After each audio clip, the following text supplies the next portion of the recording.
Yes, good morning.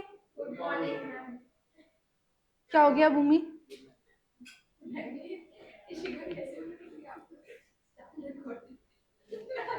ठीक है ना? अरे वो थोड़ा डायरेक्टर वाले जोन में ना, रोल कैमरा एक्शन। बट आज एक्शन नहीं है, आज है आप लोगों का एक्शन, राइटिंग वर्क।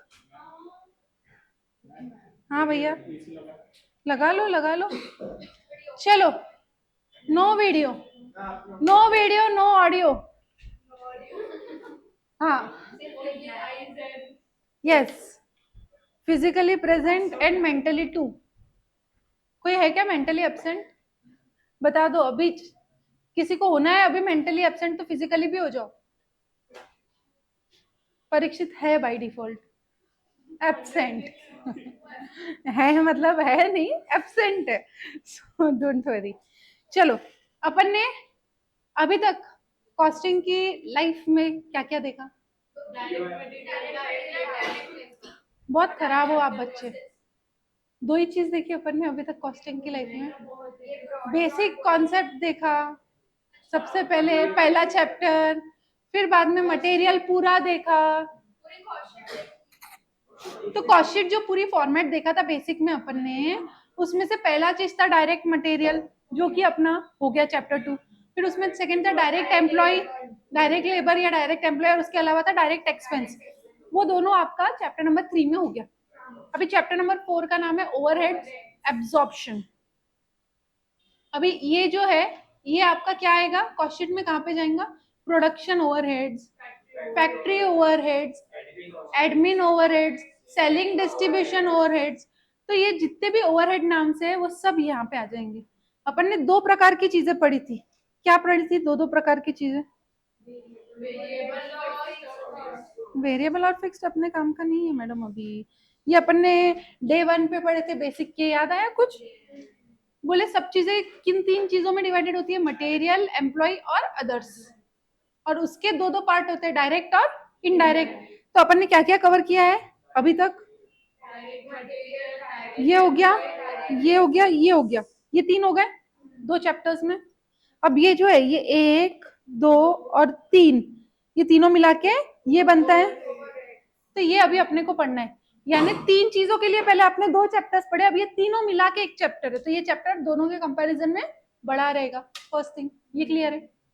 अभी ये चैप्टर में एक्सपेंस किस प्रकार के हो गए? तो indirect, indirect material, indirect employ cost, indirect expenses. ठीक है, इनडायरेक्ट मटेरियल और एम्प्लॉय कॉस्ट अगर प्रोडक्शन से रिलेटेड है तो वो फर्स्ट लेवल ऑफ ओवरहेड्स होता है। फर्स्ट लेवल मतलब ओवरहेड्स के भी लेवल होते हैं, आपके भी जैसे लेवल होते हैं ना। क्या लेवल का स्टूडेंट है बोलते हैं ना जनरली, होते ही नहीं होते? आपके बैच क्या लेवल की बैच है? सोचा ही नहीं? प्री बैच हो तो कुछ तो लेवल होगा, जब भी तो प्री बैच हो ना। आप लोग अबव एवरेज लेवल की बैच हो, अबव एवरेज लेवल की बैच हो जब भी आप प्री बैच हो। क्यों? उतना खुद पे कॉन्फिडेंस था कि पास होने वाला है जब भी ज्वाइन किया ना। तो जब उतना कॉन्फिडेंस था मतलब अपना दिमाग अच्छा काम करता है, बाकी से थोड़ा ज्यादा काम करता है। बाकियों के दिमाग को थोड़ा ज्यादा जंग लगा हुआ है, आपके दिमाग को कम जंग लगा हुआ है। करेक्ट है? बस उतना ही फर्क है। दिमाग भगवान ने सबको सरीका दिया है, लेकिन किसी के दिमाग में ज्यादा जंग लगा हुआ है, किसी के दिमाग में कम लगा हुआ है। तो आपके दिमाग में कम जंग लगा हुआ है तो आप डायरेक्ट वाले हो। आप overheads first level of overheads में आओगे, यानी हाँ, जो प्रोडक्शन से एकदम नजदीक का कनेक्शन रखते हैं। डायरेक्ट नहीं है, इनडायरेक्ट है, लेकिन फिर भी थोड़ा बहुत उससे कनेक्शन बिठा सकते हैं। कुछ ना कुछ वास्ता है, एक का दूसरे से कोई ना कोई प्रकार का रिलेशन है, लेकिन बहुत डायरेक्ट रिलेशन नहीं है, इनडायरेक्ट रिलेशन है, बट रिलेशन है। तो वो अपना फर्स्ट लेवल ऑफ ओवरहेड होता है। फिर आता है second level of overhead. First level of overhead को बोलते हैं प्राइमरी ओवरहेड। क्या बोलते हैं? सेकेंड लेवल ऑफ ओवरहेड को क्या बोलेंगे फिर? Secondary overhead. अब सेकेंडरी ओवरहेड क्या होंगे? बोले ऐसे जिसका थोड़ा बहुत भी नहीं, बहुत दूर का रहता है।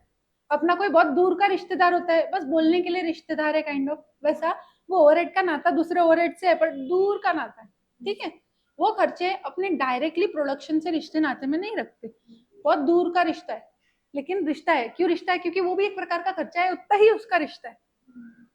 जैसे एम स्क्वायर में ऑडिट हो रहा है तो ऑडिटर को फीस दे रहे, अब ऑडिटर को जो फीस दे रहे हैं उसकी वजह से एम स्क्वायर का रेवेन्यू डिपेंडेंट है क्या? नहीं। ऑडिटर की फीस की वजह से रेवेन्यू में अफेक्ट होगा क्या? नहीं होगा। ऑडिटर्स की फीस की वजह से रेवेन्यू में अफेक्ट होगा क्या? रेवेन्यू में बोल रही हूँ, प्रॉफिट में नहीं बोल रही हूँ भैया। आप प्रॉफिट बोलती तो आपका आंसर बहुत करेक्ट था, वर्ड देखो, रेवेन्यू बोल रही हूँ। क्योंकि ऑडिटर ऑडिट कर रहा है उसकी वजह से नंबर ऑफ स्टूडेंट्स बढ़ेंगे या कम होंगे क्या एम स्क्वायर के, और उसकी वजह से उस पर इम्पैक्ट आएगा क्या? नहीं आएगा, सीधी बात है। वो तो सिर्फ आके अपना काम कर रहा है which is a secondary work. वो अपने मेन बिजनेस से रिलेटेड काम है क्या? नहीं। तो that are expenses which are not having direct nexus or direct link with your business operation. Business operation M square का क्या है? टीचिंग। टीचिंग से रिश्ता है क्या ऑडिट करवाने का? नहीं। हर कंपनी कराती है ऑडिट, पर हर कंपनी का कोई ऑडिट से रिश्ता नाता होता है क्या? नहीं। वो उसका सगा भाई नहीं है, दूर का कजन है। कजन भी है पर दूर का है, ठीक है। तो जो दूर का कजन होता है उसको क्या बोलते हैं? Secondary overhead. फिर प्राइमरी ओवरहेड क्या हुआ? प्राइमरी ओवरहेड हुआ पिंकी मैडम का एक्सपेंस। कैसे क्या? अगर पिंकी मैडम ट्रैक नहीं रखेंगे कौन प्रेजेंट है कौन एब्सेंट है, किसने कितनी फीस दी, किसको रिसीट देना है, मिलियन रिसीट, किसको रिसीट देना है, और ये सब अगर पिंकी मैडम ट्रैक नहीं रखेंगे तो वो उनके बिजनेस ऑपरेशन से रिलेटेड है, स्टूडेंट से रिलेटेड है, कहीं ना कहीं स्टूडेंट से लिंक्ड है, डायरेक्टली लिंक नहीं है। अगर पिंकी मैडम रिसीट नहीं देंगे उसका मतलब ईशिका आएंगी नहीं क्या क्लास में, ऐसा है क्या? नहीं, उसका कोई ऐसा डायरेक्ट रिश्ता नाता नहीं है, पर दूर का रिश्ता नाता है थोड़ा सा। कैसे क्या? बोले रिसीट मिलेंगी इसका मतलब उसने फीस भरी है, मतलब वो स्टूडेंट है, वैलिड स्टूडेंट है। किसी ने अगर फीस नहीं भरी है तो सर क्या बोलेंगे? आपका टाइम हो गया खत्म, क्लास में आपने कोई फीस भरी नहीं, आप जाओ, टाटा बाय बाय। हाँ या नहीं? तो वो स्टूडेंट अब वैलिड रहेगा क्या क्लास के लिए? नहीं। वो स्टूडेंट अब क्लास के लिए जो है वो खत्म हो चुका है। खत्म हो चुका है मतलब स्टूडेंट का प्रेजेंस अब existence not required in the class है। तो वो अब इनडायरेक्टली रिलेटेड हो गया पिंकी मैडम का खर्चा। तो Pinky madam is primary overhead. Pinky madam नहीं, यानी पिंकी मैडम की जो सैलरी है दैट इज प्राइमरी ओवरहेड। समझ में आया क्या? लॉजिक समझ में आ रहा क्या? क्या मतलब कितने लेवल ऑफ रिश्ता नाता देखना है, ये समझ में आया क्या? पास का रिश्ता, एकदम पास का रिश्ता, वो तो सब डायरेक्ट है, डायरेक्ट मटेरियल, डायरेक्ट लेबर और डायरेक्ट एक्सपेंस, ठीक है। डायरेक्ट एक्सपेंस क्या होते हैं?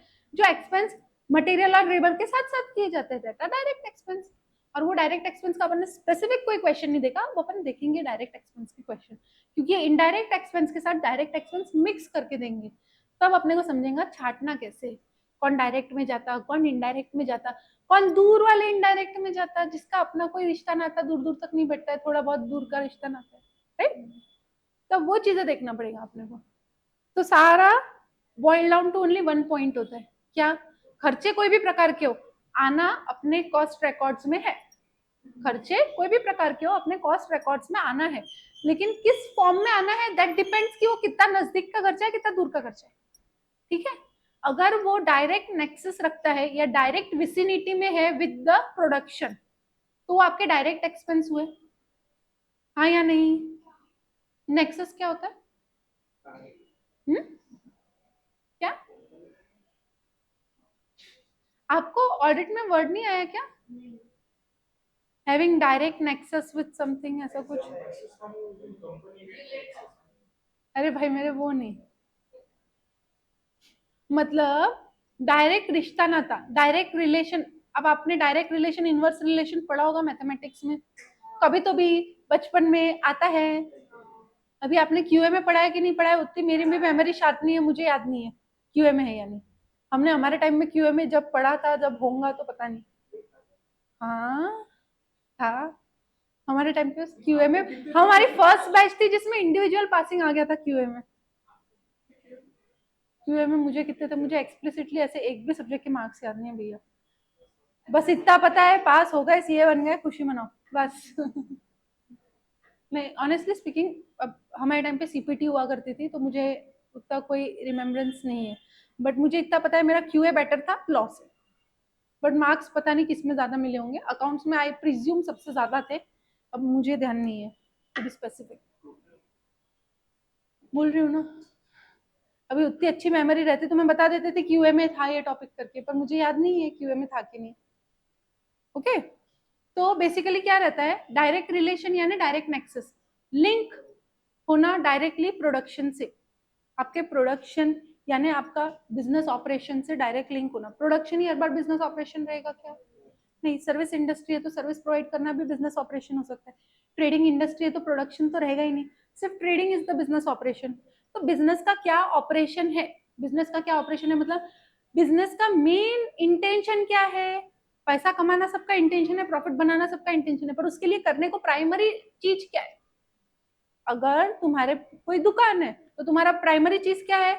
माल खरीदना, माल बेचना, मीन्स ट्रेडिंग।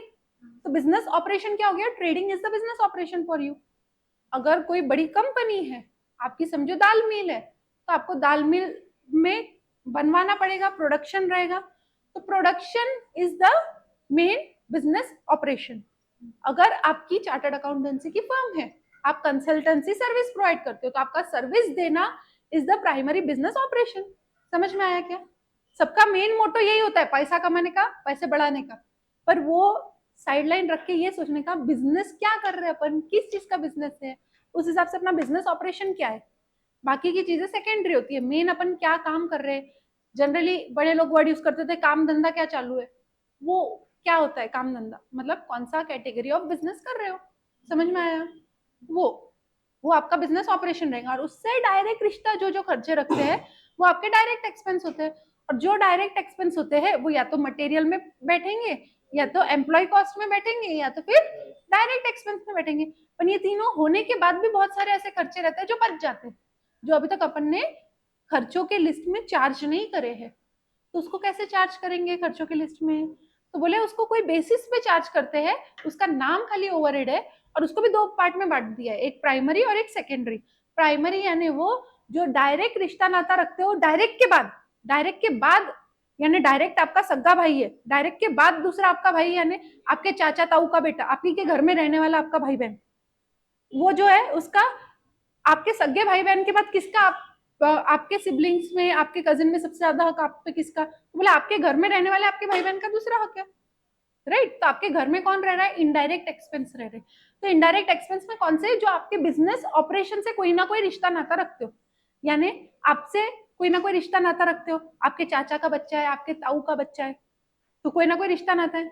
और फिर आता है ऐसे एक्सपेंस जिसका दूर दूर तक नाता नहीं है, बहुत दूर के है, मतलब आपके मौसी के चाचा के भाई का बेटा, बहुत लंबा रिश्ता, जैसे एक एग्जाम्पल के तौर पे। तो जैसे दूर के रिश्ते नाते होते हैं, वैसे ही दूर का खर्चा जो होता है उसको बोलेंगे अपन सेकेंडरी ओवरहेड्स या सेकेंडरी एक्सपेंस। समझ में आया क्या?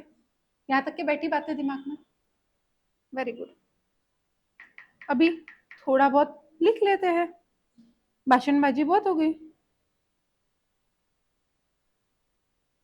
लिखो, लिखना है। हाँ ना, रोज रोज सेम चीजें नहीं एक्सपेक्ट करना मुझसे।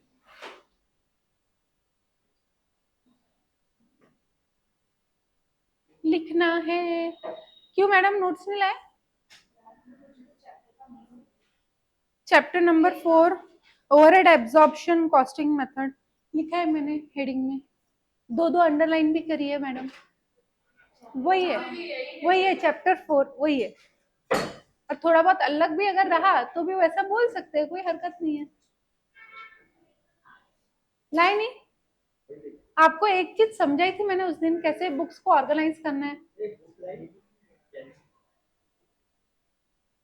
क्या हो गया?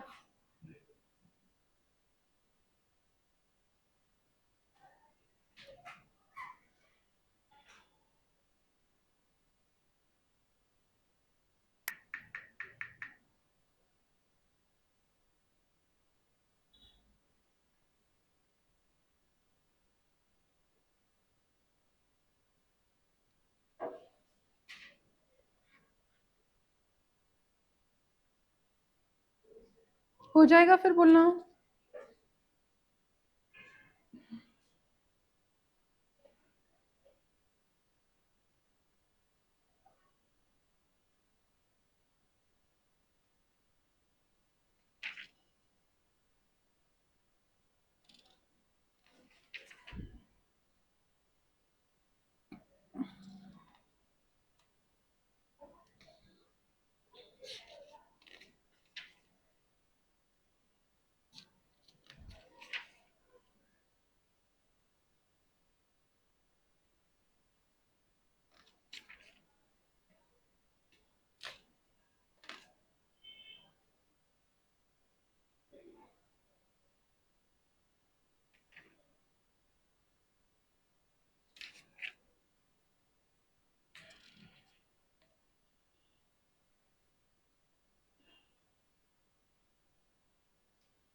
स्क्रॉल करो, सबका हो गया है।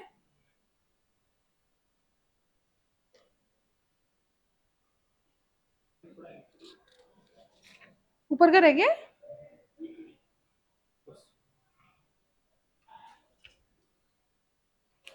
आप स्लो लिखोगे तो मैं जल्दी छुट्टी नहीं दे पाऊंगी।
कहाँ तक हो गया सबका? ये ब्लू के ऊपर तक हो गया क्या? स्टेप्स के ऊपर तक?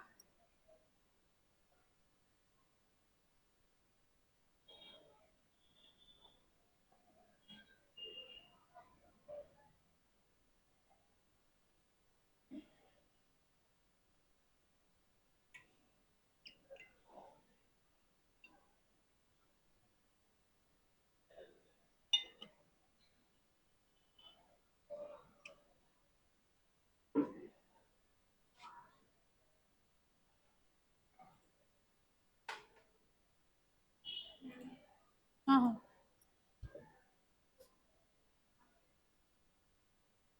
कितनी स्टेप्स हो गई? मिनिमम 2 हो गई क्या? करो करो, जल्दी जल्दी लिखो।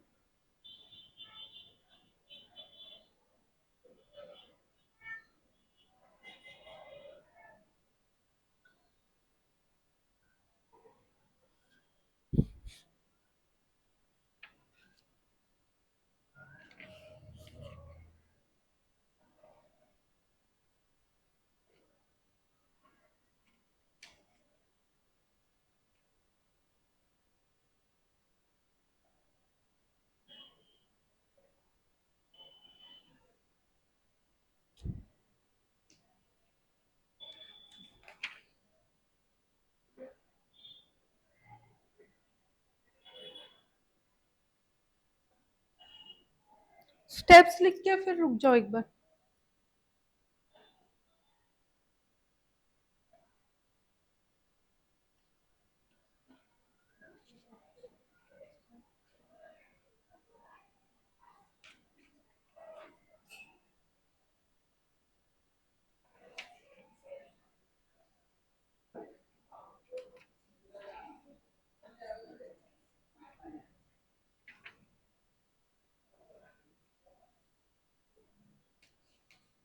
स्टेप्स होने पे बोलना। सारी स्टेप्स लिख लिए फिर बोलना, फिर अपन स्टडी मैट से स्टेप्स तक के पहुंच जाएंगे। क्या पढ़ रहे हो आप? हो गया।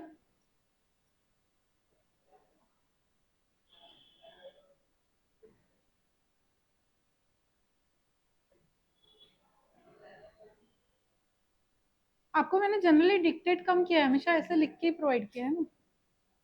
अब डिक्टेट करना पड़ेगा। क्या फायदा होता है डिक्टेट करने का? Exactly exactly. नहीं, ऊपर देखना नहीं पड़ता। दूसरा, सुनते भी हो साथ में लिखते भी हो, तो जो आप लिख रहे हो वो आपके दिमाग में जाता है और जल्दी भी लिखते हो। जैन वाली बैच वही बोलती है, डिक्टेट करा तो मैम हमारा जल्दी होता लिखना, स्पीड बढ़ती है। तो ऐसे स्पीड बढ़ाना है अपने को। हाँ, क्या घर पे बहुत स्पीड से लिखते हैं आप? इतने स्पीड से घर पे लिखते हैं कि राइटिंग ही नहीं समझ में आते, क्योंकि किसी को पढ़ना नहीं है। राइटिंग और स्पेशली नंबर्स, नंबर्स सुधारो भाई। लॉ ऑडिट में राइटिंग अच्छी नहीं रहना तो चेकर को अगर जान पे आ गई पढ़ते नहीं आ रहा तो मार्क्स गड़बड़ घोटाला दे देगा। तो थोड़े से राइटिंग भी रीडेबल होना चाहिए। मैं ऐसा नहीं बोल रही कि एकदम मोती के जैसे राइटिंग दिखनी चाहिए, राइटिंग रीडेबल होनी चाहिए। मेरे कोई वाव नहीं है, बट रीडेबल एटलीस्ट है। समझा क्या बात? अभी बेकार है, बहुत जमाने से लिखने की प्रैक्टिस नहीं है। ऐसा बोल सकते हो 10-12 साल बाद लिखने का वापस चालू किया है, तो नहीं दिक्कत नहीं जाती, नहीं दिक्कत जाती। तुम कोई भी टाइप की राइटिंग लिखो, कर्सिव क्या, किसी व्यक्ति की अगर कैलीग्राफी स्टार्ट ऑफ राइटिंग है, वो उसमें भी लिखना चाहता है, लिखो, उसका कोई दिक्कत नहीं है। चेकर जो है उसको आपका इंटेंट समझ में आने को ना राइटिंग से, अगर उसको पढ़ते नहीं आ रहा, कीड़े मकोड़े दिख रहे, तो कीड़े मकोड़े के जैसे मार्क्स देगा। समझ में आई क्या बात? जितना अपन चेकर को परेशान करेंगे पेपर चेक करने में, उतना वो चेकर मार्क्स कम देता है इरिटेट होकर। जितना अपन उसको थाली में पुरस्कार देते चीजें, आंसर आ गया, आंसर को बॉक्स बना दिया या अंडरलाइन कर दिया, तो वो खुश, मेरे को ढूंढना नहीं पड़ रहा है आंसर पूरे आंसर बुकलेट में, तो वो खुश खुश मार्क्स दे देंगे आपको। समझ में आया क्या? जो खुशी खुशी मार्क्स मिल जाते हैं वो अच्छे मिलते हैं, और जिसको परेशान किया जाता है वो इरिटेट होकर कम मार्क्स, पूरा करेक्ट भी रहा तो आधा मार्क्स फुकट का हमेशा काटेगा। समझा क्या? तो वो चेकर की मनस्थिति खराब नहीं करना, ये एक चीज हमेशा याद रखना। नहीं मेरे भाई, अब कुछ नहीं हो सकता, अब उतना टाइम नहीं है अपने पास हैंडराइटिंग। बट अब राइटिंग प्रैक्टिस आप लोगों को, तो हम लोगों ने पहले से बोला है कि राइटिंग प्रैक्टिस बहुत जरूरी है। तो जब अपन राइटिंग प्रैक्टिस करते हैं, थोड़ा डेलिब्रेट एफर्ट होना चाहिए कि राइटिंग जो है वो रीडेबल बने। तो थोड़ा सा स्टार्टिंग में सुधार सुधार के, थोड़ा थोड़ा, भले स्टार्टिंग में थोड़ा स्लो होगा, पर वो एक बार हैबिट हो गई ना, बहुत लिखना है आप लोगों को, तो जब तक इतना सारा लिखोगे, जब तक वो हैबिट बन जाएंगी। और जिनकी राइटिंग बड़ी है उनको जनरली दिक्कत नहीं जाएंगी आई गेस, जैसे आपकी बड़ी है, आपकी बड़ी है, आपकी भी बड़ी है, आप तीनों को दिक्कत नहीं जाएंगी। आपकी प्रॉपर है, फिर भी आप 1 2 3 थोड़ी सी राइटिंग देख सकते हो। चलो, अब आते हैं अपन स्टडी मेट पे। यहाँ तक अपन ने नोट्स लिख लिए, अब जो नोट्स लिखे उसको समझना भी तो जरूरी है। देखो पूरा चैप्टर उसने इतने से में समराइज कर दिया। क्या समराइज किया है? बोले ओवरहेड, ओवरहेड नाम का एक चैप्टर है, यानी सिर के ऊपर जाने वाले खर्चे, जिसका कोई रिश्ता नाता नहीं है डायरेक्टली अपने से। तो बोले ऐसे कौन से रिश्ते होते हैं? बोले प्रोडक्शन के होते हैं, एडमिनिस्ट्रेटिव होते हैं, या सेलिंग एंड डिस्ट्रीब्यूशन होते हैं। अपन ने भी ये 3 लिखे हैं। मैंने अभी आपको जो चार्ट बताई थी डायरेक्ट वाला, डायरेक्ट इनडायरेक्ट वाला, उसमें भी नीचे ओवरहेड में 3 ही नाम थे, प्रोडक्शन या फैक्ट्री ओवरहेड्स, फिर admin overhead, selling and distribution. और कौन सा बचा? और कोई बचा? प्रोडक्शन का ही नाम फैक्ट्री ओवरहेड था, तो प्रोडक्शन ओवरहेड और फैक्ट्री ओवरहेड। ठीक है, अभी देखो इन्होंने एरोस कैसे ड्रॉ किए वो समझने की कोशिश करना। ओवरहेड के 3 जने हैं बोले, अभी ये जो 3 है ना, उसमें से बोले सेलिंग एडमिनिस्ट्रेटिव और सेलिंग एंड डिस्ट्रीब्यूशन के, और ये 2 प्रकार के खर्चे हैं बोले, accounting and control of overheads. Accounting करना वो एडमिनिस्ट्रेशन वाले की भी वजह से हो सकता है, सेलिंग एंड डिस्ट्रीब्यूशन वाले की भी वजह से हो सकता है। कैसे क्या? एडमिनिस्ट्रेशन वाला नॉर्मल अकाउंटिंग करता है, सेलिंग एंड डिस्ट्रीब्यूशन वाले की वजह से, यानी आपका सेल्स पे डिपेंडेंट जो भी है उसका अकाउंटिंग सेलिंग एंड डिस्ट्रीब्यूशन वाले की वजह से, यानी अकाउंटिंग में दोनों का रोल है। और कंट्रोल ऑफ ओवरहेड्स, खर्चे का ध्यान रखना भी इन दोनों की भी जिम्मेदारी है, अपने अपने खर्चों का ध्यान रखना है कि नहीं। तो वो दोनों का, यानी ये सब जो है ये बाहर वाले, ये आपके घर वाला है पर ये आपका सगा भाई नहीं है। ये घर वाला है लेकिन सगा भाई नहीं है, यानी ये प्राइमरी ओवरहेड है। लेकिन आपका सगा भाई है क्या? नहीं, सगा भाई रहता तो डायरेक्ट एक्सपेंस बनता था, या डायरेक्ट मटेरियल बनता था, या डायरेक्ट एम्प्लॉय बनता था, ओवरहेड बनता ही नहीं था। ओवरहेड बना है इसका मतलब सगा भाई नहीं है, पर प्रोडक्शन ओवरहेड बना है यानी अपना घर का भाई है। ठीक है, अपने घर वाला है। ये जो है ये अपने थोड़े दूर के रिश्तेदार है। समझ में आई क्या बात? यहाँ तक क्लियर है? अभी ये जो दूर के रिश्तेदार है ना, पहले ये दूर के रिश्तेदारों को देखो साथ में जमा किया कैसे, एडमिनिस्ट्रेशन को इधर डाला, सेलिंग एंड डिस्ट्रीब्यूशन को भी, ये सबको मिला के क्या बोल दिया, accounting and control of overheads. दोनों को मिला के क्या हो गया, अकाउंटिंग के खर्चे और बाकी कंट्रोल के खर्चे, जो एडमिनिस्ट्रेशन के भी हो सकते हैं और सेलिंग एंड डिस्ट्रीब्यूशन के भी हो सकते हैं। ये सब मिला के ये खर्चों को जमा करके ये नाम दे दिया एक, और वो खर्चों को उसने डाला प्रोडक्शन में। पहले उसका एरो ना, पहले ये वाले का एरो इधर जा रहा ऊपर, हाँ नीचे नहीं आ रहा, ये चीज आपको समझना पड़ेगा। इसके एरोस कैसे है, ये 1 ये 2 ये 3, अभी ये यहाँ पे जमा हो रहा, ये यहाँ पे जमा हो रहा, तो उससे बन गया आपका accounting and control of overheads. अभी ये जो है ये यहाँ से यहाँ पे जा रहा ऊपर, समझा कि नीचे नहीं जा रहा। उसका रीजन बताती हूँ। प्रोडक्शन ओवरहेड में, प्राइमरी ओवरहेड में सेकेंडरी ओवरहेड को पहले बांटना पड़ता है। आपको मैंने 2 प्रकार के ओवरहेड बताई।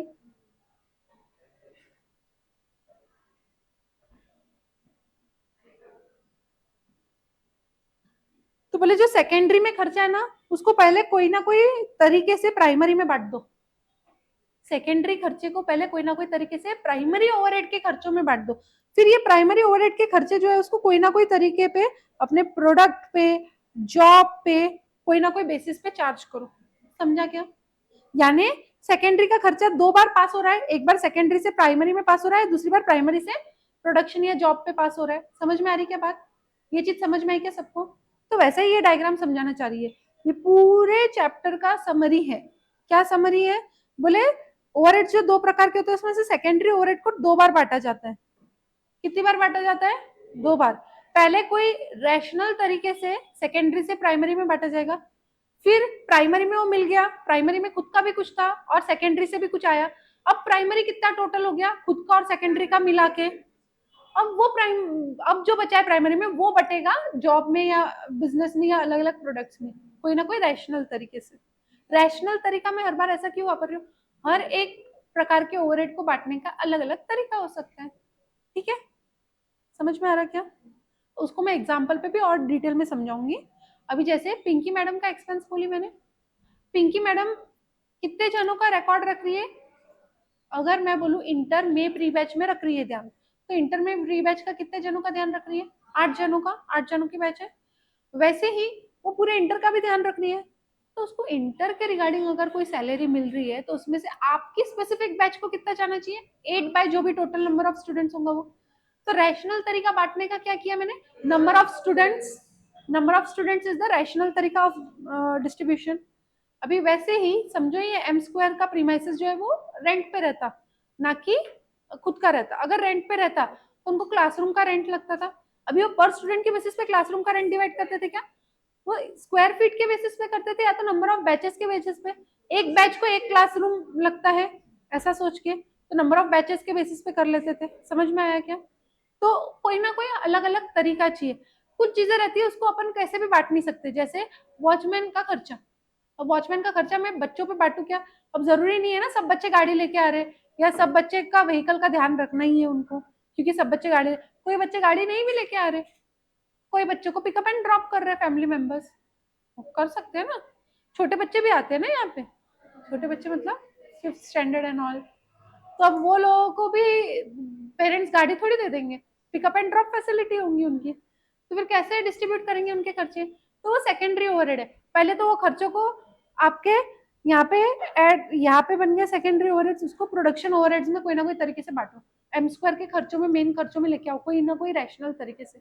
क्या रैशनल तरीके से ला सकते हैं एम स्क्वायर के खर्चों में? कि एम स्क्वायर के बिजनेस के लिए कितना जरूरी है ये वॉचमैन की सैलरी देना ताकि वो गाड़ी मेंटेन करे, उस बेसिस पे एम स्क्वायर में कितने कैटेगरी ऑफ बिजनेस है उतने तरीके से बांट दिया। वो एम स्क्वायर के अलावा कोई चीज का ध्यान रख रहे हैं क्या? नहीं, तो पूरा की पूरा खर्चा एम स्क्वायर को जाएगा। तो सेकेंडरी से उठ के प्राइमरी में आ गया। अब प्राइमरी में उसको बांटने का कोई रैशनल तरीका, या तो नंबर ऑफ स्टूडेंट्स जो गाड़ी लेके आते हैं उसके बेसिस पे बांटो। समझ में आया? तो उसको 2 बार बांट रहे हैं, पहले तो एम स्क्वायर में लेके आ रहे हैं खर्चे में, और एम स्क्वायर के टोटल खर्चों को कोई रैशनल बेसिस पे बांट रहे हैं। अभी एम स्क्वायर में सिर्फ वो सर की सैलरी आएंगी क्या, जो वॉचमैन वाले सर है वो? नहीं, उसके अलावा भी कुछ आएगा।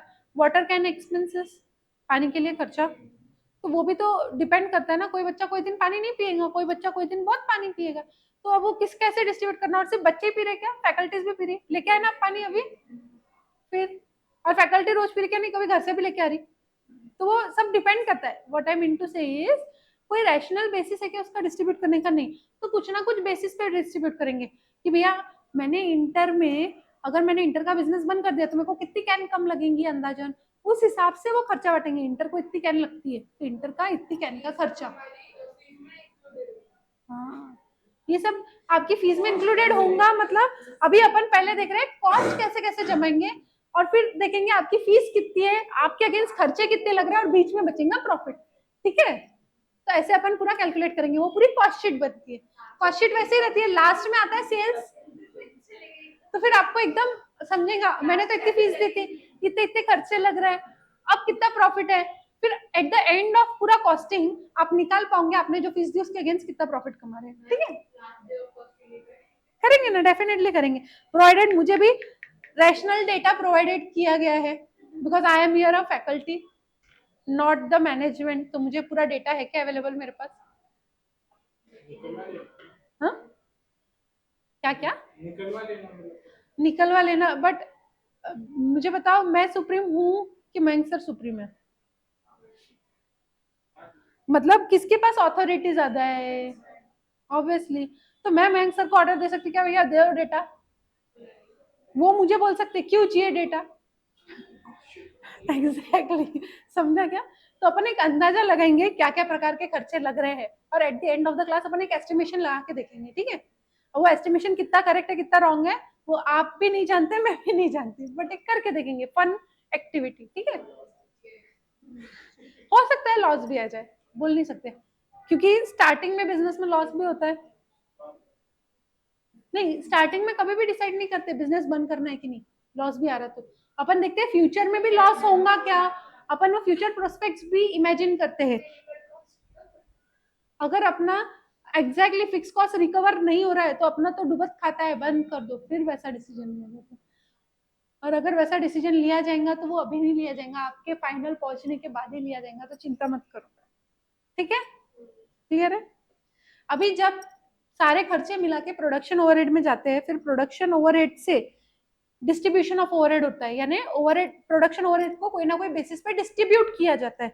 तो क्या, तो बोले ओवरहेड का एक रेट निकाला जाता है, और फिर ओवरहेड का रेट निकाल के कंसेप्ट रिलेटेड विद कैपेसिटी, मतलब किस पे कितना जाना चाहिए ओवरहेड उसकी बात होगी आगे, कि कौन से बिजनेस पे, कौन से जॉब पे, कौन से प्रोडक्शन यूनिट पे कितना खर्चा जाना चाहिए। ठीक है, ओवरहेड तो सबके लिए कॉमन में लगता है, इसीलिए ओवरहेड है। समझ में आई क्या बात, पूरे चैप्टर का समरी समझा कैसा करना है अपने को ये चैप्टर।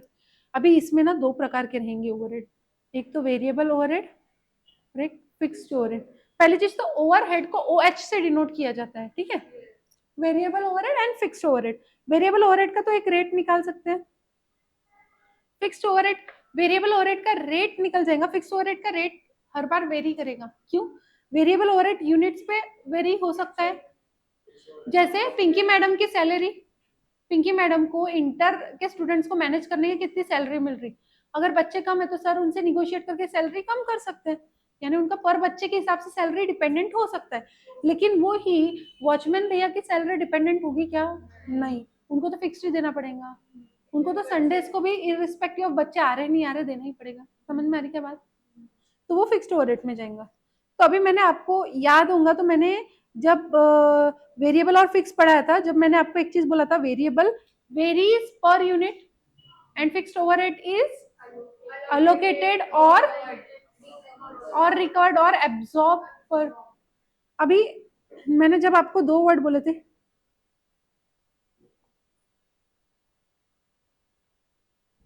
एब्जॉर्ब, दो वर्ड बोले थे, अभी ये दो वर्ड सेम है क्या, सिमिलर है, सेम नहीं है।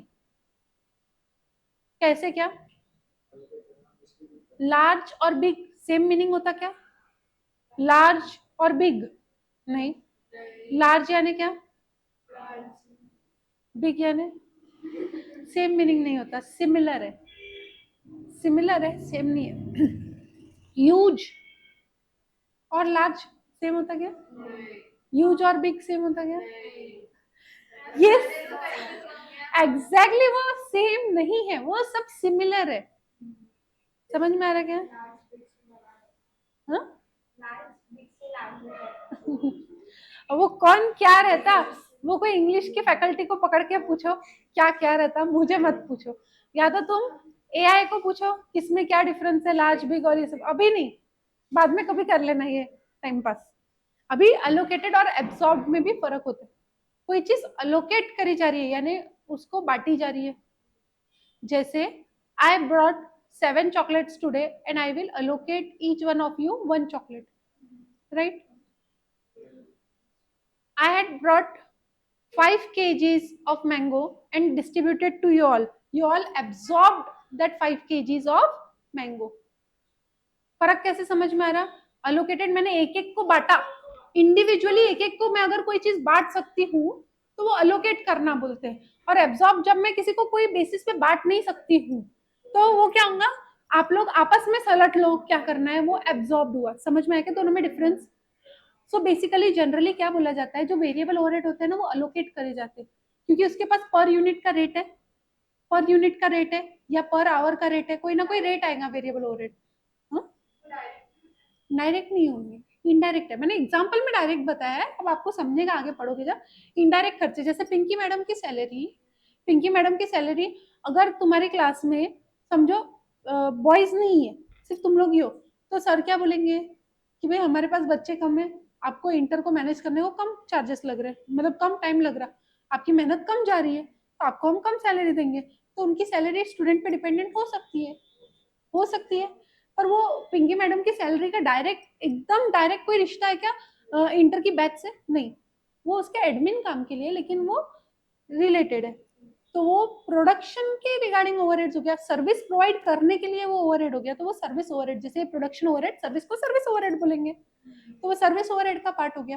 तो वो अलोकेट कर पा रहे अपन पर स्टूडेंट कितना कितना, बट वही वाटर का जो एक्सपेंस है, वाटर कैन का जो एक्सपेंस है वो अपन अलोकेट कर पा रहे क्या? तो अपन क्या बोलेंगे, अलोकेट नहीं कर पा रहे, तो अब अपन एक रैशनल डिसीजन क्या लेंगे, जितने बच्चे उतने में बांट दो। तो ये एब्सॉर्ब कर रहे हो, जबकि जरूरी नहीं है। इसमें से हो सकता है प्रेम अपनी खुद की बोतल लाता हो रोज और यहाँ से एक बूंद भी पानी नहीं पीता हो, पर प्रेम को भी पानी का खर्चा लग रहा है। समझ में आ रहा क्या? तो वो एब्सॉर्ब करा जा रहा है। लॉजिक समझ में आ रहा है? डिफरेंस समझ में आ रहा है अलोकेशन और एब्सॉर्प्शन में? तो अलोकेशन जैसे वेरिएबल ओवरहेड होते हैं वो अलोकेट करे जाते हैं, फिक्स्ड ओवरहेड जो होते हैं वो एब्सॉर्ब करे जाते हैं। फिक्स्ड कोई भी प्रकार के खर्चे वो एब्सॉर्ब ही करे जाते हैं, क्योंकि फिक्स्ड ऐसे खर्चे होते हैं जो आप करो चाहे ना करो अपने को लगने ही है। जैसे इंटर की बैच नहीं भी रही तो सर क्या पानी नहीं मंगाएंगे क्या? पानी तो रखना पड़ेगा ना सर को। समझ में आ रही क्या बात? क्लासरूम सर को मेंटेन करना ही पड़ेगा, तो अगर एसी का मेंटेनेंस का चार्जेस है, तो अगर इंटर की बैच नहीं भी रही तो ये क्लास का एसी मेंटेन नहीं होगा क्या? मेंटेन होगा ही, करना ही पड़ेगा सर को, ऑप्शन है क्या उसके लिए? नहीं है। तो एसी मेंटेन करने का जो खर्चा है वो एब्सॉर्ब करा जाएगा आप लोगों में, क्योंकि आप लोगों की भी क्लास यहाँ पे होती है। समझ में आया क्या? लॉजिक समझ में आ रहा? जबकि वो आपका खर्चा नहीं है, आपकी वजह से नहीं हो रहा। समझ में आई बात? तो अब दिमाग लगाना चालू कर देना सबने, अपने अपने कल एक एक एग्जाम्पल लेके आना, सबके एग्जाम्पल अलग अलग चाहिए। क्या क्या चीजें चाहिए? अभी नहीं, अरे सुनो पूरी बात सुनो, क्या क्या एग्जाम्पल में चाहिए आपको? कोई एक ऐसा बिजनेस सर्विस या तो फिर ट्रेडिंग सोच के आना है और मुझे एग्जाम्पल्स के साथ लेके आना है। उसमें डायरेक्ट एक्सपेंसेस कौन से, इनडायरेक्ट प्राइमरी ओवरहेड्स कौन से और इनडायरेक्ट सेकेंडरी ओवरहेड्स कौन से, और उसको मेरे को अलोकेट करवा के भी बताना पड़ेगा कि अलोकेट कैसे हो रहा है। प्राइमरी अलोकेट होंगे, सेकेंडरी जनरली एब्सॉर्ब होंगे, ऐसा जनरल ट्रेंड होता है। ऐसा कोई जरूरी नहीं है, जो वेरिएबल होते हैं वो अलोकेट होते हैं और फिक्स जो होते हैं वो एब्सॉर्ब होते हैं। समझ में आई क्या बात? बातें समझ में आई क्या मैं क्या बोल रही हूँ? एग्जाम्पल कल सब लोग मुझे बताएंगे, ठीक है?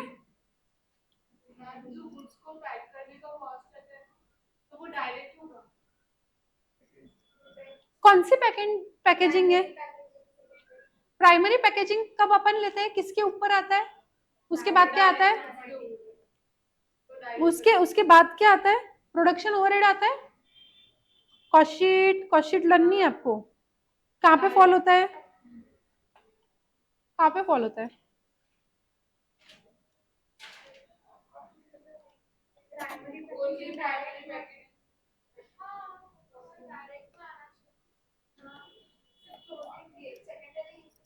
ओनली प्राइमरी पैकेजिंग, ये आपका कॉस्ट ऑफ प्रोडक्शन बनता है, यानी ये उससे कॉस्ट ऑफ प्रोडक्शन बनता है ना, ओनली प्राइमरी पैकेजिंग से। तो कॉस्ट ऑफ प्रोडक्शन बनता है, तो ये कौन सा प्राइमरी ओवरहेड हो गया? यहाँ पे समझ में आ रही? प्राइमरी ओवरहेड का हिस्सा हो गया, क्योंकि प्रोडक्शन ओवरहेड में जा रहा, प्रोडक्शन ओवरहेड में जा रहा ना, ये सब प्रोडक्शन ओवरहेड के खर्चे होते हैं। क्वालिटी कंट्रोल के रिगार्डिंग जो खर्चे होते हैं वो प्रोडक्शन ओवरहेड में जाते हैं। रिसर्च एंड डेवलपमेंट के जो खर्चे होते हैं वो प्रोडक्शन ओवरहेड में जाते हैं। अब रिसर्च एंड डेवलपमेंट के जो खर्चे हैं वो पर यूनिट पे तुम चार्ज नहीं कर सकते हो, तो ये आपके एब्जॉर्ब होंगे, फिक्स्ड हो गए। क्वालिटी कंट्रोल के खर्चे ये भी पर यूनिट पे हो सकते हैं क्या? आपने 10 यूनिट बनाया तो क्वालिटी कंट्रोल करना है, 2 यूनिट बनाया तो नहीं करना, ऐसा कोई पॉसिबल है क्या? नहीं। तो ये भी फिक्स्ड होते हैं। Admin cost related to production, ये शायद अपन अलोकेट कर सके वेरिएबल के बेसिस पे। जैसे पिंकी मैडम का जो एग्जांपल दिया था मैंने, वो यहाँ पे फॉल होता है, ठीक है? फिर ओनली प्राइमरी पैकेजिंग अगर पर यूनिट हो रही है तो फिर वो आपका वेरिएबल हो गया, और प्राइमरी पैकेजिंग बल्क में हो रही है तो आप उसको डिवाइड नहीं कर सकते हो। समझ में आ रही है बात? जनरली प्राइमरी पैकेजिंग पर यूनिट ही होती है, तो वो आपका वेरिएबल ओवरहेड ही बनता है और अलोकेट होगा, एब्सॉर्ब नहीं होगा, और वो आपका प्रोडक्शन ओवरहेड का पार्ट बनेगा। प्रोडक्शन ओवरहेड का पार्ट बनेगा मतलब प्राइमरी ओवरहेड्स का पार्ट बनेगा। समझ में आया क्या?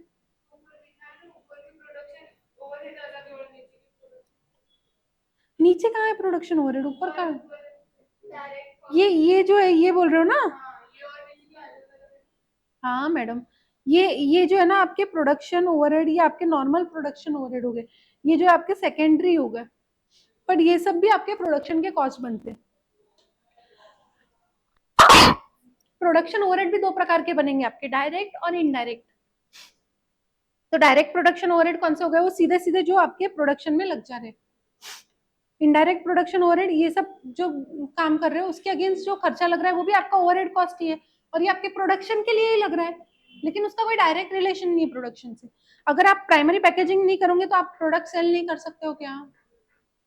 अगर नहीं, दो चीजें होती है देखो। फॉर एग्जाम्पल मैं आपको दो एग्जाम्पल्स बताती हूँ, ठीक है? अगर आप पेन परचेज करने गए, पेन को अगर प्राइमरी पैकेजिंग नहीं है, प्राइमरी पैकेजिंग कैसी रहती है पेन की?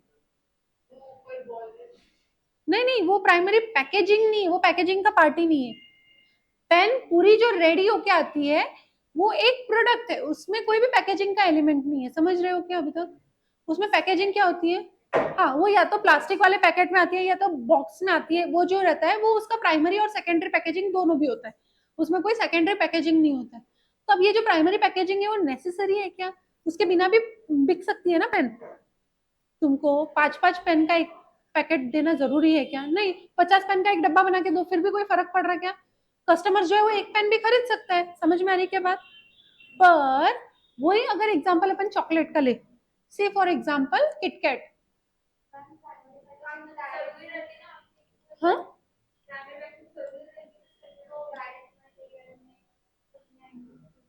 क्योंकि वो मटेरियल नहीं है, वो मटेरियल नहीं है। डायरेक्ट कोई खर्चा है क्या वो? नहीं, वो पैकेजिंग के लिए चीज यूज हो रही है which is material again, but वो डायरेक्ट मटेरियल नहीं, वो इनडायरेक्ट मटेरियल है जो कि आपका प्रोडक्शन ओवरहेड का हिस्सा है। Exactly exactly. उसकी वजह से अपना मैन्युफैक्चरिंग अफेक्ट नहीं हो रहा है। अगर तुम वो पेन को प्लास्टिक नहीं रैप, मतलब प्लास्टिक का पैकेट में नहीं डालोगे तो तुम्हारा क्या प्रोडक्शन बनेगा नहीं, पेन कंप्लीट नहीं होंगे, ऐसा है क्या? उस पेन लिख नहीं पाएंगे उसके बिना, ऐसा है क्या? नहीं। हाँ हाँ, करेक्ट। तो मैं आपको वही अभी सेकंड एग्जांपल वही ले रही थी ना किटकैट का। अभी किटकैट में भी मैं सेम चीज बता रही थी, जो वो सिल्वर फॉइल आता है, सिल्वर एल्यूमिनियम फॉइल जो आता है उसमें पैक होके आती है किटकैट इनिशियली, उसके ऊपर रेड कलर का और एक आपका प्लास्टिक का रैपिंग होता है, प्लास्टिक पेपर का। तो जो इनिशियल रैपिंग है वो जरूरी है क्योंकि चॉकलेट खराब नहीं होनी चाहिए। एल्यूमिनियम फॉइल की रैपिंग क्यों आती है? चॉकलेट खराब नहीं होनी चाहिए इसलिए। और वो सेकेंडरी पैकिंग क्यों है? भैया प्रोडक्ट अपीलिंग लगना चाहिए इसलिए है। तो आपका जो प्राइमरी पैकेजिंग है उसके बिना प्रोडक्ट बिक नहीं सकता, तो वो आपका प्रोडक्ट कॉस्ट ऑफ प्रोडक्शन का हिस्सा बनेगा प्राइमरी पैकेजिंग का। और वही जो मैंने पेन में बताया उसका कोई प्राइमरी पैकेजिंग नहीं होता है, वो सेकेंडरी पैकेजिंग जाएगा डायरेक्ट। तो मैंने जब भी आपको बोला प्राइमरी भी वही है सेकेंडरी भी वही है पेन केस में। अभी एक और एग्जांपल, जैसे वो बोल रही है, मैंने जब आपको मेडिसिन का एग्जांपल दिया था, याद आ गई चॉकलेट की भैया? जैसे मैंने एग्जांपल आपको मेडिसिन का दिया था, अब मेडिसिन को एक खुली डिस्ट्रीब्यूट कर सकता है क्या? कितनी डोलो चाहिए? 5 डोलो चाहिए, बर्नी में खोले 5 डोलो हाथ में निकाले आपको दिया, ऐसा पॉसिबल है क्या? पॉसिबल है क्या ऐसा? नहीं। वो उसको उसके प्राइमरी पैकेजिंग जो है उसमें ही आता है, वो कुछ तो प्लास्टिक का जो आता है वो पैक होके आता है, तो वो आपको पैक होके ही आएगा, वैसा ही रहेगा। हाँ, आपने अगर पूरा समझो, आपने बोला मुझे एक 10 से फॉर एग्जांपल कोई भी मेडिसिन का पैकेट चाहिए, 10 मेडिसिन चाहिए, तो अगर क्या बोलते हैं उसको, कार्डबोर्ड बॉक्स में आती है, सॉफ्ट बोर्ड जो बोलते हैं ना, उसमें आती है, तो वो पूरा बॉक्स ही देंगे आपको पकड़ के, तो वो जो बॉक्स है वो सेकेंडरी पैकेजिंग होती है। जो जरूरी नहीं है, उसकी वजह से कोई मेडिसिन बच नहीं रही है आपकी। मेडिसिन कैसे बच रही है? वो प्राइमरी पैकेजिंग से। सेकेंडरी पैकेजिंग बस कंपनी थोड़ी प्रोडक्ट को अच्छा प्रीमियम क्वालिटी बताने को, अच्छा बताने को। अब मेडिसिन में प्रीमियम क्वालिटी कैसे बताएंगे? वो सब नहीं रहता है। मेडिसिन में कहीं कहीं रिक्वायरमेंट होती है कि भैया तुमको ये लेवल ऑफ पैकेजिंग जरूरी है। अभी जैसे मैंने वो क्लास में भी एग्जाम्पल लिया था जब मटेरियल स्टार्ट किया था, आप लोगों को भी वो एग्जाम्पल लेती हूँ। कोई चिप्स बनाने वाला व्यक्ति है और वो कोई चिप्स बना के बेच रहा है। कौन सी चिप्स? खाने वाली। अभी अपन मोबाइल चिप्स में नहीं है, अभी अपन, हाँ, खाने वाली चिप्स। हाँ, से फॉर एग्जाम्पल लेस। लेस वाला व्यक्ति अगर लेस का पैकेट नहीं बनाएगा और खुली लेस बेचेगा तो चलेगा क्या? क्यों नहीं चलेगा? चलेगा कि नहीं चलेगा? फर्स्ट तो ये बता दो। क्यों? क्या बोला है एफएसएसआई ने? क्या बोला है एफएसएसआई? एफएसएसआई उनको रूल करता है। क्या बोलता है वो? आपको पैकेट्स में क्वांटिटी लिखना जरूरी है, आपको उसमें न्यूट्रिशन वैल्यू लिखना जरूरी है, उसमें आपको इंग्रेडिएंट्स लिखना जरूरी है। ये बोलता है। बेचते वक्त तुमको प्रोडक्ट के इंग्रेडिएंट्स बताना जरूरी है, ये बोलता है। अभी वो चिप्स के ऊपर एक स्टैंप लेता है, ऐसे स्टैंप में उसने इंग्रेडिएंट्स का थप्पा बनाया हुआ है, वो लगा के चिप्स के ऊपर ऐसा थप्पा लगा के चिप्स आपको बेचेगा क्या खुली? फिर वो चिप्स एडिबल रहेगी क्या? तो उसको कहीं ना कहीं तो वो बताना पड़ेगा ना कि उसके न्यूट्रिशंस कौन से है, उसके इंग्रेडिएंट्स कौन से है, तो उसके लिए उसको कुछ तो लगाना पड़ेगा, कहीं पे तो बताना पड़ेगा। तो वो जो पैक करके दे रहा है उस पर बना रहा है, तो उसको वो पैक करना मैंडेटरी हो गया क्योंकि एफएसएसआई ने उसको उतना डेटा देने को बोला है। नहीं तो खुली चिप्स भी बिकती है मार्केट में, ऐसा नहीं है खुली चिप्स नहीं बिकती है। बिकती है कि नहीं बिकती है? रोड साइड देखा होगा कहीं पे,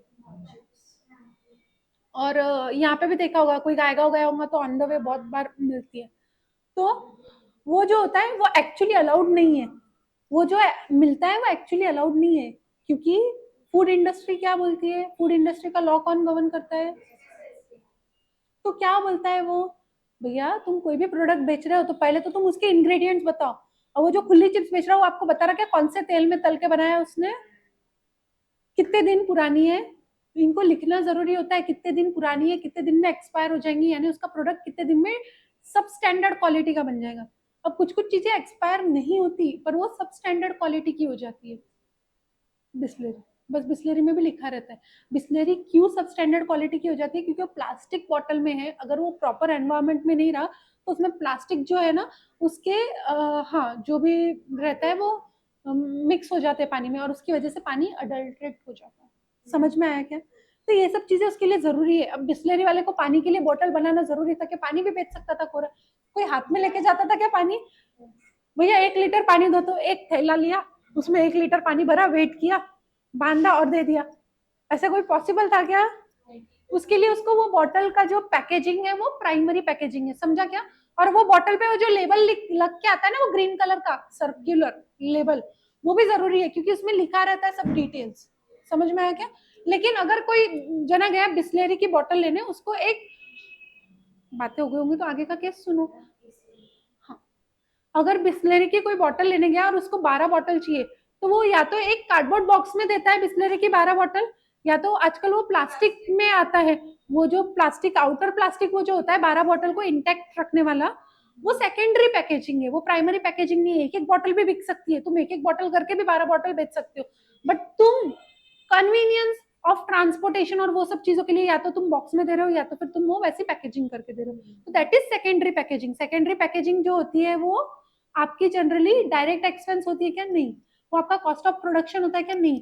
वो आपका डिस्ट्रीब्यूशन के लिए है खर्चा। क्यों? डिस्ट्रीब्यूशन इजी करने के लिए है, तो वो डिस्ट्रीब्यूशन एक्सपेंस में जाता है, तो वो डिस्ट्रीब्यूशन ओवरहेड का पार्ट बनेगा, यानी वो सेकेंडरी ओवरहेड का पार्ट बनेगा। फिर उसको प्राइमरी में डालना पड़ेगा, प्राइमरी ओवरहेड में भेजना पड़ेगा, फिर प्राइमरी ओवरहेड से निकल के वो प्रोडक्ट को चार्ज होगा। समझा क्या? वो गोल गोल घूम के जाएगा, पर प्राइमरी पैकेजिंग वाला सीधा सीधा चार्ज होगा। क्लियर है क्या? लॉजिक समझा क्या? समझ में आ रहा है difference between the two? Click हो रही है चीजें कैसे पैकेजिंग फॉल होता है?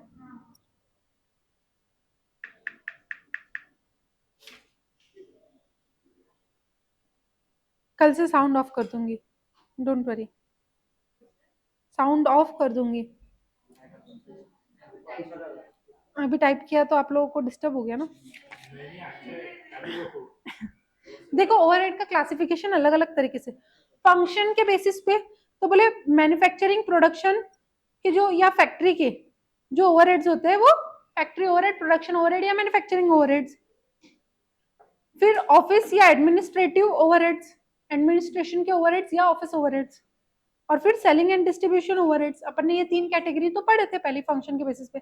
नेचर के बेसिस पे मैंने अभी आपको बताया फिक्स्ड ओवरहेड और वेरिएबल ओवरहेड। और कुछ होता है सेमी वेरिएबल, जिसमें फिक्स का भी एलिमेंट हो सकता है और वेरिएबल का भी। ये तो अपने first day of the class में देखी है ये चीजें, सेमी वेरिएबल क्या होता है करके। ओवरहेड नहीं देखे, बट सेमी वेरिएबल क्या होता है, same applies to overhead also. अभी एलिमेंट के बेसिस पे बोले direct, indirect material, indirect employ और इनडायरेक्ट एक्सपेंस, ये 3 मिला के ये तीनों ओवरहेड बन रहे थे। तो वही तीनों में अलग अलग बांट दिया। बोले इनडायरेक्ट मटेरियल के जो खर्चे होते हैं वो मटेरियल पे चार्ज होते हैं, तो ये वेरिएबल ओवरहेड होते हैं जिसका पर यूनिट निकल सकता है रेट। इनडायरेक्ट एम्प्लॉय कॉस्ट जो होता है वो वेरिएबल ओवरहेड होता है, वो पर आवर ऑफ एम्प्लॉय निकाल सकता है। और इनडायरेक्ट एक्सपेंसेस में जनरली फिक्स्ड ओवरहेड हो सकते हैं। समझा क्या? और मैं जनरली वापर रही हूँ और हो सकते हैं वापर रही हूँ, कभी कभार कुछ चीजें वेरिएबल भी रहती है। समझा क्या? जैसे इनडायरेक्ट एक्सपेंस में मशीन का डेप्रिसिएशन है। अब मशीन कितने घंटे चली उस पर मशीन का डेप्रिसिएशन रहेगा। तो मशीन कितने घंटे चली, जितने घंटे लेबर ने काम करवाया मशीन से, यानी लेबर ने जितने घंटे काम किया, तो जितने आवर्स रहेंगे उस बेसिस पे चार्ज होगा रेट। समझ में आया क्या? तो इसमें फिक्स्ड का भी पोर्शन हो सकता है और वेरिएबल का भी पोर्शन हो सकता है। लॉजिक समझ में आ रहा क्या? अभी कंट्रोल से क्या रहेगा, कंट्रोलेबल, अनकंट्रोलेबल। अनकंट्रोलेबल मतलब जो लगना ही है, जो अपने हाथ में नहीं है रोक सकते। कंट्रोलेबल मतलब जो ज्यादा के खर्चे अपन अवॉइड कर सकते हैं लेकिन अपन अवॉइड नहीं कर रहे हैं और अपने को लग रहे हैं, दैट इज कंट्रोलेबल कॉस्ट। यानी जैसे कि आप लोगों को एम स्क्वायर का राइटिंग पैड मिला, it is a controllable cost. ये कंट्रोलेबल कॉस्ट है। आपको नीड थी क्या, कहीं पे आपने ज्वाइन किया जब लिखा हुआ था कि आपको राइटिंग पैड मिलेगा? जो टीचिंग बिजनेस में वो मैंडेटरीली हर व्यक्ति देता है क्या? नहीं, कुछ लोग देते, कुछ लोग नहीं देते। It is a sort of hamper और अ गुडी गिवन टू स्टूडेंट, करेक्ट? तो वो जो होता है वो आपका कंट्रोलेबल कॉस्ट है। अनकंट्रोलेबल कॉस्ट क्या है? आपको बुक्स मिली, बुक्स मिली आपको, नहीं मिली, क्वेश्चन बैंक नहीं मिली, वो क्वेश्चन बैंक अनकंट्रोलेबल खर्चा है, वो तो देना जरूरी है ना हमको। हम अगर आपको क्वेश्चन बैंक नहीं देंगे तो आप क्वेश्चंस काय से रेफर करोगे? हाँ या नहीं? तो question bank is uncontrollable cost और वो राइटिंग पैकेट का जो खर्चा है वो आपका कंट्रोलेबल कॉस्ट आएगा। समझ में आई क्या बात? हाँ, फिक्स्ड और अनकंट्रोलेबल में डिफरेंस ये है कि बहुत सी बार अनकंट्रोलेबल कॉस्ट जो होता है ना वो फिक्स नहीं होता है, वेरिएबल होता है। जैसे इधर देखो, rates and taxes. Rates and taxes मतलब आपने कोई प्रोडक्ट बेचा इसीलिए आपको टैक्स लगा। आपको टैक्स क्यों लगता है? आप प्रॉफिट बनाते हो तभी लगता है टैक्स। इनकम टैक्स समझो, जीएसटी, आपका जीएसटी हुआ है? नहीं, आपका जीएसटी भी नहीं हुआ है, आपका इनकम टैक्स भी नहीं हुआ है। इनकम टैक्स चालू, हाँ, वो कंट्रोलेबल है राइटिंग पैड, अनकंट्रोलेबल नहीं है। बुक्स आर अनकंट्रोलेबल है। अब बुक्स अनकंट्रोलेबल है, उसमें बुक्स वेरिएबल हो गई आपकी, बुक्स वेरिएबल हो गई। अब अनकंट्रोलेबल दूसरा कॉस्ट क्या है? पैनल का खर्चा। पैनल नहीं रहेगा तो हम पढ़ाएंगे कैसे? पैनल बोर्ड कुछ तो चाहिए, यानी either board, white board, green board, black board या पैनल बोर्ड, जो भी है राइटिंग के लिए कुछ ना कुछ प्रेजेंट करने के लिए स्क्रीन, वो अनकंट्रोलेबल है उसका खर्चा। अब उसमें तुम कौन सा कर रहे हो वो तुम्हारा चॉइस है, बट वो अनकंट्रोलेबल है खर्चा और वो फिक्स्ड है क्योंकि वो पर स्टूडेंट पे वेरी हो रहा क्या? नहीं, वैसे ही पर बुक्स जो है वो पर स्टूडेंट पे वेरी हो रही है। तो समझा, अनकंट्रोलेबल में भी फिक्स्ड और वेरिएबल दोनों हो सकते हैं और कंट्रोलेबल में भी फिक्स्ड और वेरिएबल दोनों हो सकते हैं। जैसे आप लोगों का विजिट हुआ था, साइट विजिट, साइट विजिट हुआ, इट वॉज कंट्रोलेबल कॉस्ट। नहीं करवाते तो भी चलता था, नहीं करवाते तो भी चलता था। उसका जो खर्चा लगा, गाड़ी आई थी आपके लिए, बस आई थी, लेट हो गए थे तो नहीं आई थी, पर बस रखी थी। जो बस में नहीं आए थे वो आपका पर्सनल चॉइस था, जो भी था, लेकिन बस रखी गई थी तो बस का जो चार्ज था वो कंट्रोलेबल खर्चा था। वो पर स्टूडेंट लग रहा था क्या? नहीं, उन्होंने बस कर दिए रैंडमली। अगर 4 बच्चे 10 बच्चे भी रहते तो भी वो बस करना पड़ता था उनको। अरे भाई मेरे, बट एक बस तो करना ही पड़ता था, ट्रांसपोर्ट की तैयारी तो करना ही पड़ता था, तो ट्रांसपोर्ट का खर्चा तो लगता ही था irrespective of number of students. समझ में आया? तो अनकंट्रोलेबल, कंट्रोलेबल खर्चा हो गया लेकिन फिक्स्ड हो गया। कंट्रोलेबल वेरिएबल क्या हो गया? आपको राइटिंग पैड मिले वो, समझा क्या? तो कंट्रोलेबल में भी वेरिएबल और फिक्स्ड है, अनकंट्रोलेबल में भी वेरिएबल और फिक्स्ड है। समझ में आ रहा है क्या? अब आपका काम क्या है, आपको इसके एग्जाम्पल्स पढ़ना है।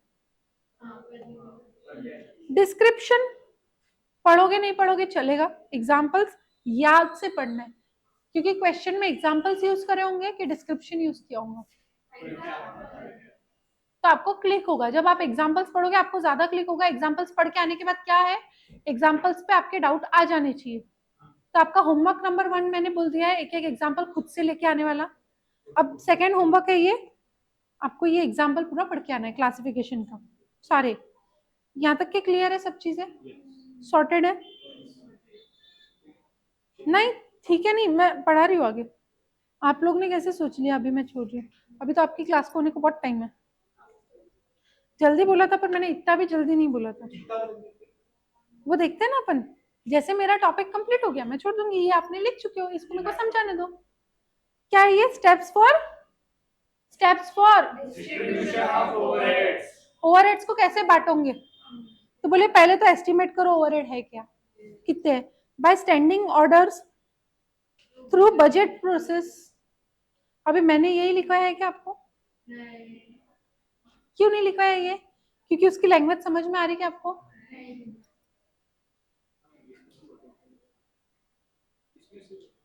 इसमें से पढ़ूंगी। अब इसमें से पढ़ाते वक्त पहले ये भी देख लेते हैं अपन, ओवरहेड का मीनिंग क्या होता है। देखो, not traced to end product in economically feasible manner, मतलब जो आपका फाइनल प्रोडक्ट या सर्विस है उस पर डायरेक्ट रिश्ता नहीं है उसका। तो ये पहली बात मैंने क्लियर कर दी आपको। इसमें इनडायरेक्ट खर्चे आ जाते हैं सब, मटेरियल, एम्प्लॉय और expenses. Need to be absorbed to end product using some basis, suitable basis, कोई रीजनेबल बेसिस। यानी खर्चे तुम्हारे वो प्रोडक्ट पे नहीं लग रहे, लेकिन चार्ज तुमको प्रोडक्ट पे ही करना पड़ेगा। क्यों? क्योंकि भाई तुमको जो भी खर्चे लग रहे हैं वो तुम जब प्रोडक्ट पे चार्ज नहीं करोगे तो उसको सेल्स के हाथों रिकवर कैसे करोगे? समझ में आया क्या? हर चीज को ये सोचना है आपको, कैसे मैं प्रोडक्ट पे चार्ज करूं ताकि मैं जब सेल्स करूं तो मेरे सारे खर्चे रिकवर हो जाए और फिर मेरा प्रॉफिट में कैलकुलेट कर सकूं। समझ में आया क्या? अल्टीमेट मोटो क्या होना चाहिए? प्रॉफिट। अभी इसमें क्या बोला है, ओवरहेड्स की कैटेगरी बता दिया, production overhead, admin overhead, selling and distribution overhead. समझ में आया? प्रोडक्शन के दूसरे दो नाम, फैक्ट्री, मैन्युफैक्चरिंग। एडमिनिस्ट्रेशन ओवरहेड्स, इसका कोई दूसरा नाम जनरली देते नहीं है। सेलिंग एंड डिस्ट्रीब्यूशन भी यही नाम से होते हैं जनरली।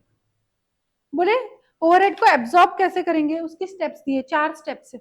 पहले प्राइमरी ओवरहेड डिस्ट्रीब्यूशन, बोले distribution of overhead to production service department, production या सर्विस डिपार्टमेंट, मतलब आपके प्राइमरी ओवरहेड का डिस्ट्रीब्यूशन। प्राइमरी ओवरहेड्स कौन से? पिंकी मैडम की सैलरी, उसको पहले तुम बोले प्रोडक्शन या सर्विस डिपार्टमेंट में बांट दो। अपना सर्विस है तो सर्विस डिपार्टमेंट रहेंगे। सर्विस डिपार्टमेंट क्या है?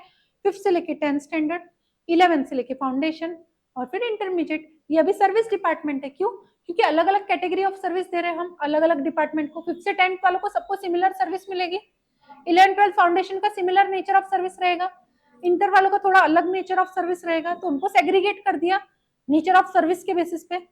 तो अभी पिंकी मैडम की सैलरी ये सर्विस डिपार्टमेंट में डिस्ट्रीब्यूट होंगी कि 5th से 10th के कितने बच्चों का ध्यान रख रही है पिंकी मैडम, फिर 11th से फाउंडेशन का कितना ध्यान रख रही है और इंटर का कितना ध्यान रख रही है। समझ में आया? तो ये आपके प्रोडक्शन ओवरहेड्स को उन्होंने सर्विस डिपार्टमेंट में बांट दिया।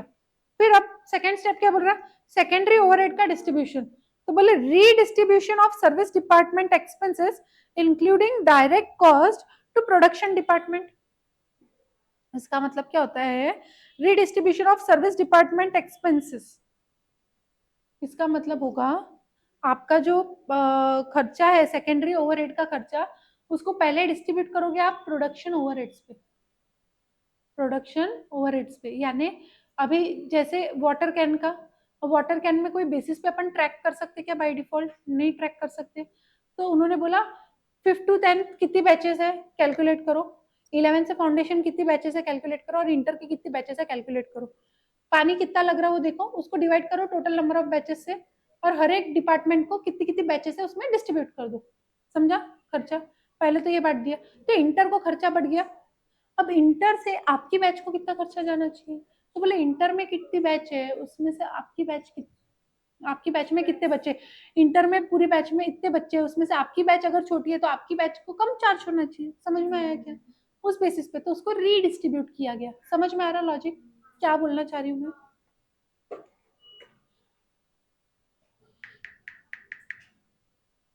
Computation of overhead absorption rate और ओवरहेड रिकवरी रेट, यानी ओवरहेड पर यूनिट पे कितना तुम एब्जॉर्ब करोगे या तो ओवरहेड पर यूनिट पे तुम कितना रिकवर करोगे। रिकवर करोगे यानी तुम पर स्टूडेंट कितना चार्ज कर रहे हो और पर स्टूडेंट तुमको कितने खर्चे लगे, तो तुम पर स्टूडेंट ओवरहेड कितना रिकवर कर रहे हो, वो ओवरहेड रिकवरी रेट हो गया। या तो फिर कोई प्रोडक्ट है, प्रोडक्ट बेच रहे हो, तो प्रोडक्ट बेचने पे आपने ओवरहेड कितना किया और कितने यूनिट्स बेचने पे हुआ वो खर्चा, तो पर यूनिट कितना खर्चा एब्जॉर्ब करना है। समझ में आ रहा है, समझ में आ रहा है मैं क्या बोलना चाह रही हूँ। नेक्स्ट स्टेप क्या है, compute overhead product oblique job, compute overhead of product oblique job, एक प्रोडक्ट का या एक जॉब का टोटल ओवरहेड कंप्यूट करना है। तो बोले ओवरहेड क्या क्या हो गया, ओवरहेड एब्जॉर्प्शन रेट यानी पर यूनिट ओवरहेड कितना आपने को चार्ज करना है और एक्चुअल सुटेबल बेसिस पे चार्ज करो उसको, यानी ये प्रोडक्ट में कितना खर्चा जाना चाहिए, ये प्रोडक्ट में कितने यूनिट्स ऑफ इनपुट लगे होंगे उसके अगेंस्ट, ये प्रोडक्ट में कितना टाइम लगा होगा। जैसे आपको वाटर कैन का चार्ज लगा दिया, पर बैच हो गया, पर बैच के बाद पर स्टूडेंट कर दिया, पर तुम लोगों की बैच अगर लंबा टाइम है, दूसरी बैच अगर थोड़ा छोटा टाइम है, तो तुमको ज्यादा लगना चाहिए, दूसरी बैच को कम लगना चाहिए ना। तो बोले एक्चुअल सुटेबल बेसिस क्या हो जाएगा फिर, कितना टाइम कौन बैठ रहा है, कितना टाइम कौन बैठ रहा है, वो आपका एक्चुअल सुटेबल बेसिस हो गया। समझ में आ रहा है, समझ में आया, यानी क्या लेवल ऑफ डिवीजन होगा ओवरहेड खर्चों का। यहाँ तक के सबको समझा। इसके क्वेश्चंस इंटरेस्टिंग भी रहते हैं और थोड़े कॉम्प्लेक्स भी रहते हैं। तो दो चीजें मेरे को आपसे चाहिए, अटेंटिवनेस, कंसंट्रेशन, और दूसरा स्पीड, दोनों में चीजें मेंटेन करना पड़ेगा। ठीक है, क्लियर है। अभी आपको थोड़े टाइम में बस मैं छुट्टी दे दूंगी, अब ये छाप लो, छाप लो, कॉपी कॉपी पेस्ट लिखना है। नहीं नहीं, छोटा सा ही है, छोटा सा ही है। मुझे लिखना जान पे आ रहा था तो मैंने उसको ओरली डिक्टेट कर दिया, वो भैया ने लिख लिया। आप आपकी बुक को डिक्टेट कर सकते हो क्या, आपकी बुक खुद से लिख सकती है तो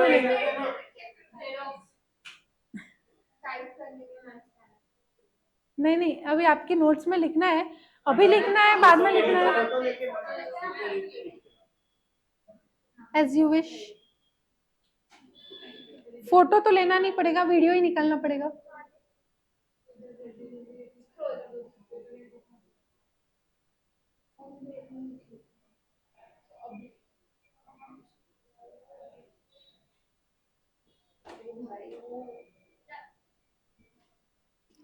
कब लिख के लाऊंगे,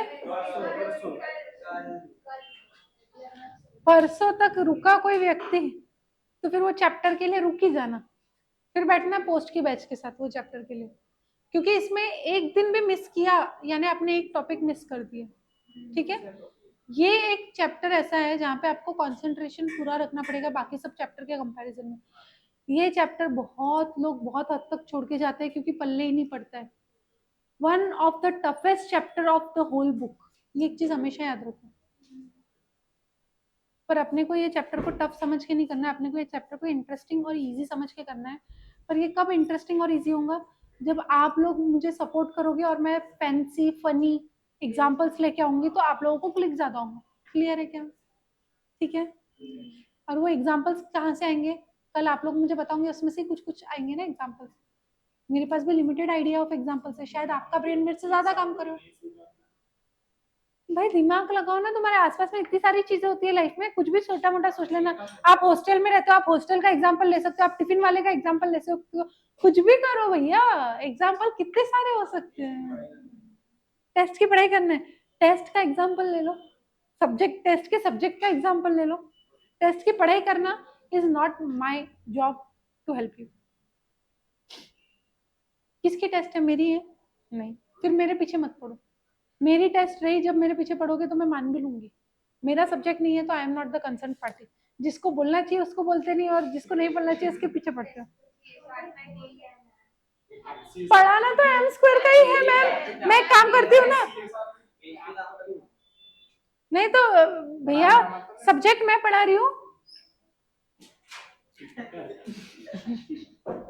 नहीं अभी बराबर सर को देख के आवाज बंद हो गया तुम सबका।